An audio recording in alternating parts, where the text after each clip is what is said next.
Archer himself, was he a good captain? Right. I'll play ball. No, he wasn't. No. Ooh. He was alright. I don't know. I think probably out of all of the 5 captains, he ranks in at number 5 for me. But I mean, I appreciate that he was out there and he was blazing a trail, and he really was on the cutting edge of exploration, because I mean the Federation didn't exist. He was really flying the flag for Earth. I think he got a bit overzealous sometimes. I don't know.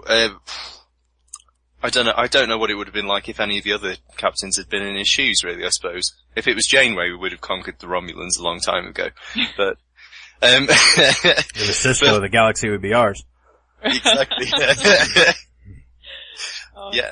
Yeah. But, he was okay. I mean, he had the skill set that you need in a captain, I guess, but I mean, he just was a bit green, maybe, I think is probably, maybe Yeah. I have a problem with. Well, no argument that he was green, definitely, but I don't think we've ever seen as enthusiastic of a captain before. And, certainly not, Cool, the Nebula! Right? It's like, it's on a book, look! A nebula that was on a book, and now it's here! Yay! It really is fitting that he had an animal with him, and that animal was a dog, because sometimes he acted more like a puppy dog than that dog did. That was the coolest, chillest dog ever. And he was second officer, right? well, yeah. Porthos. Porthos. Officer Porthos. Oh, I remember I heard one time they wanted to do a storyline where they ran into an alien species that only Porthos could communicate with, but they thought it was a little too silly. I was like, that sounds like the greatest episode ever. No. Maybe. Anyway. Until they had to try to communicate with Porthos. Exactly. Well, that is a flaw. But, what do you think of Archer, Captain Jack? I think, to be honest, for the same reasons that were mentioned, I actually think he's a little bit higher on the scale of captains.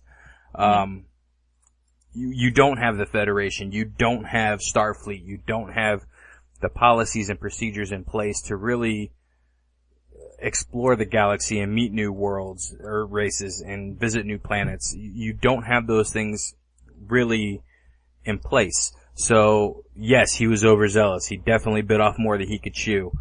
But he was a fine representative of Earth and really wanting to get our name out there. Hey, we come from Earth. We're here on a mission of peace and exploration. You know, we want to help people. We want to learn about everything. It was their major goal. But, yeah, he was way underprepared for the things that he tried to take on. And at the same time, while we joke that T'Pol was really the captain or some of the others, he was, because of that lack of experience, he really had to pull the strengths of everybody around him. And T'Pol, naturally, because she was Vulcan and had way more experience traveling the stars than he did, he had to rely on her a bit more. And I think, he's the single most, resourceful captain when it comes to utilizing the strengths of his crew, to their fullest potential, as opposed to, you know, some of the Starfleet captains that we've seen in Voyager, Deep Space Nine, Next Generation, where, you know, it was centered around the captain, and, you know, very, very rare did we get glimpses of great ideas coming from the lower decks. That's an interesting perspective. One of the things I love most about him, and for me he ranks right there at the top, too, is the fact that he had such an amazing arc, that he did start off as, you know, this kind of in over his head, but not at all aware of it until it was way too late, and he ended up, you know, a slightly jaded, yet still optimistic, you know, he went from having rose-colored glasses to, like, actually seeing the world and knowing that he could make that world better. And, I love that arc. And even though it's such a short time we got with him, you really did feel like you watched this man, you know, change into a better person right in front of your eyes. And, I really enjoyed that whole, even when he went dark, I still liked that he went dark. Even in his darkest moment, he was, you know, only a light shade of gray compared to Cisco. But, well, yeah, it was, and that's kind of where you needed to go at that point in time. You can't you can't sit back on the Federation high horse and, oh, we're all about loving one another, basically taking the hippie view of everything. He had to get dark, or else traveling the stars for humans probably wasn't going to be what it was. Yeah. Well, hey, humans would have ceased to exist if he hadn't done what he was going to do. Very true. What he had to do. You know, it would have wiped out the entire human race. But so 2 out of 3 votes for Archer. Not bad. Not bad. I'll give him a half, purely for the look on his face after he put the mine on that Xindi reptilian. That's enough for a half vote, that is, right there.